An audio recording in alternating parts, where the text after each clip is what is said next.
صباح الخير حبايبي، شلونكم؟ ان شاء الله تكونون بخير. صباح المطر، صباح الاجواء الحلوة، صباح الشتاء. رجعنا مرة ثانية من بعد ما كانت الصيف اجى والدنيا حارة، وهسه رجع الشتاء والمطر. مثل اذا تشوفوا انا صورت لكم المطر، يعني كلش قوي كان هنا ما شاء الله. وقلت خل اصور لكم كم لقطة من هاي الاجواء الحلوة. كل شي يجي من رب العالمين، خير وبركة والحمد لله والشكر. هنا أنا هسه المسواق وصل، وقلت خليه أصور لكم همينة، لأن من زمان أنا ما منزلة فيديو على القناة. ملتهين بالامتحانات، هسه كلها ملتهية بالامتحانات أخير السنة. لازم واحد يشد حيله ويتعب بهاي الأيام، حتى كل تعبه مال السنة من بدايتها لحد هاي اللحظة ما يضيع وما يروح. وإن شاء الله ما يضيع لكم تعب يا ربي. نقرأ ونشد حيلنا وناخذ نتيجة اللي احنا نريدها.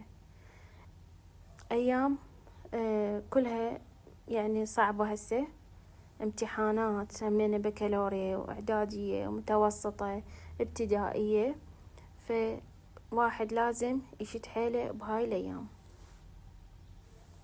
ومن تجيكم النتيجة بآخر شي راح يروح كل هذا التعب والسهر والقلق اللي سهرتوه وتتعبوه. هسه راح ترتاحون من تشوفون النتيجة اللي انتو تريدوها.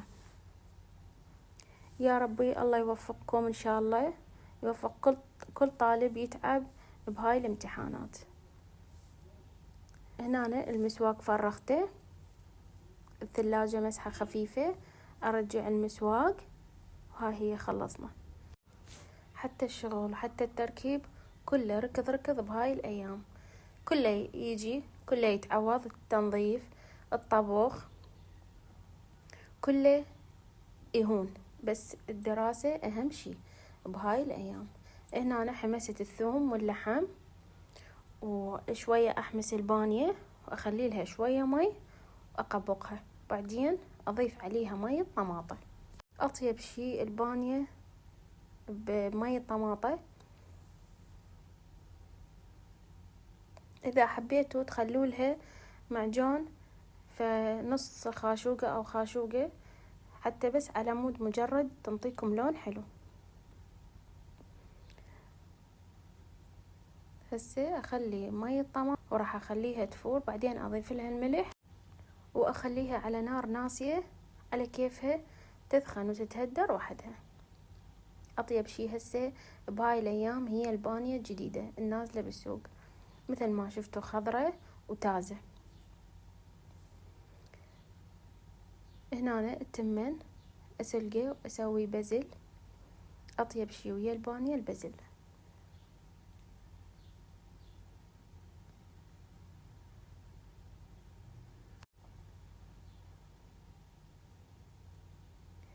وهسه أخلي التمن وأخليه يتهدر على كيفه لحد ما يكمل غدانه. وهنا بانيتنا كملت البانية وثخنت مثل ما تشوفون شلون صارت.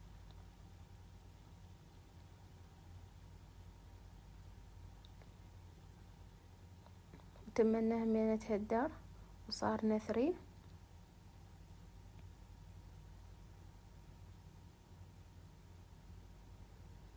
وصبيت الغداء وسهمكم ألف عافية حبايبي.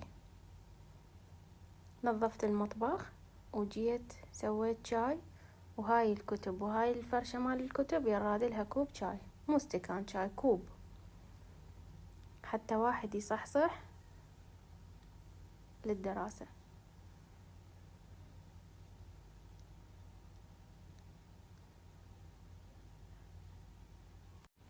ورادوا كيكة للعصرية، فقلت خلي أسوي كيكة على السريع تفيدهم للعصرية، كلش طيبة ويا الشاي.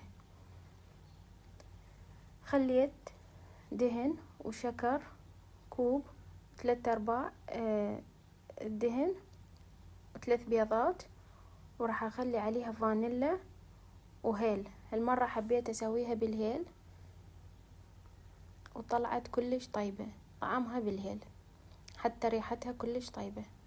اخلي هيل واسويها بالمضرب الكهربائي.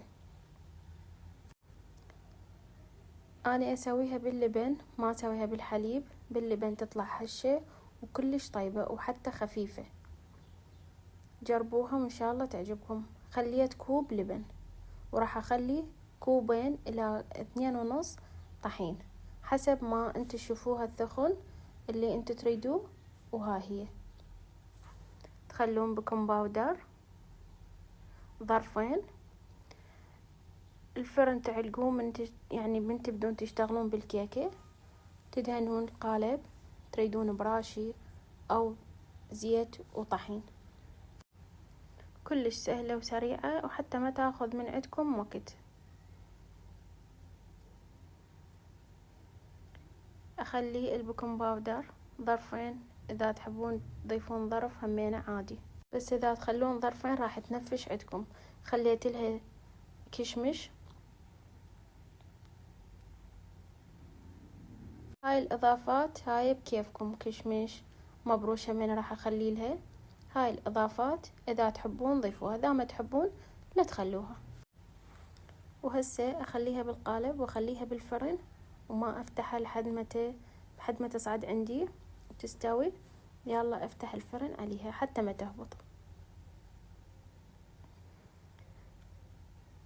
تسوون هاي الحركة بالقالب حتى تتساوى كلها ويطلع من عندها كل الهواء.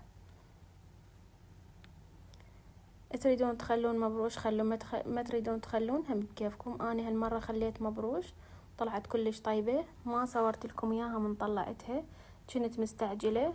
وريسن طلعت رحت البيت اختي عازمتنا على عيد ميلاد، فحتى ما بس طلعتها من الفرن خليتها على الطباخ ورحت، لان رحت متأخراني ما لحقت.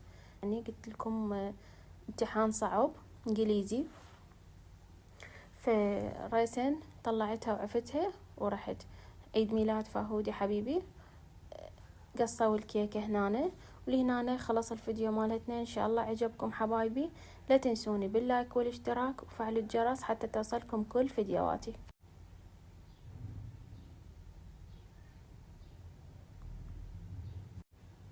ولهنا خلاص الفيديو مالتنا. انتظروني فيديو جديد. احبكم حبايبي.